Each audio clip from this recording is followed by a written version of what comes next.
রেসিপির মেনু আপনাদের সাথে শেয়ার করার জন্য। দেখুন প্রথমে এখানে এটা হচ্ছে শাপলা ভাজি।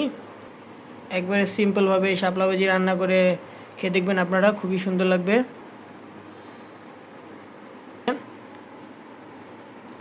ডিম দিয়ে আলুর ডাল রান্না করা। হ্যালো এভরিওয়ান, আসসালামু আলাইকুম। রমজান কিচেনে আপনাদের সবাইকে স্বাগত জানাচ্ছি। তো আজকে চলে আসলাম রেসিপির মেনু আপনাদের সাথে শেয়ার করার জন্য। দেখুন প্রথমে এখানে এটা হচ্ছে শাপলা ভাজি। শাপলা ভাজি প্রথমেই করা হয়েছে। একবারে সিম্পলভাবে এই শাপলা ভাজি রান্না করে খেয়ে দেখবেন আপনারা, খুবই সুন্দর লাগবে। এরপরে চলে যাচ্ছি আরেকটা আইটেম, এটি হচ্ছে পেঁপে ভাজি।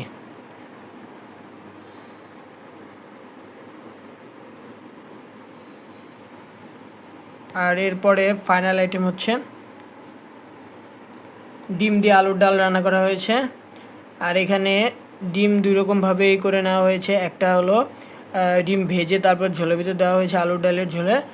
আর অন্যটি এই যে এখানে দেখুন, এটা হচ্ছে সিদ্ধ ডিম হালকা তেলে ভেজে তারপর দেওয়া হয়েছে। সঙ্গে এখানে টমেটো ব্যবহার করা হয়েছে আজকের এই আলুর ডালে।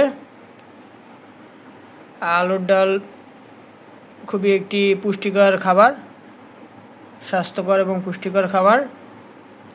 সহজে এটা আপনারা বাসায় বানিয়ে ফেলতে পারবেন, আলু আর ডিম থাকলেই তৈরি করা সম্ভব। তো আজকে আমার এগুলো রেসিপি হচ্ছে।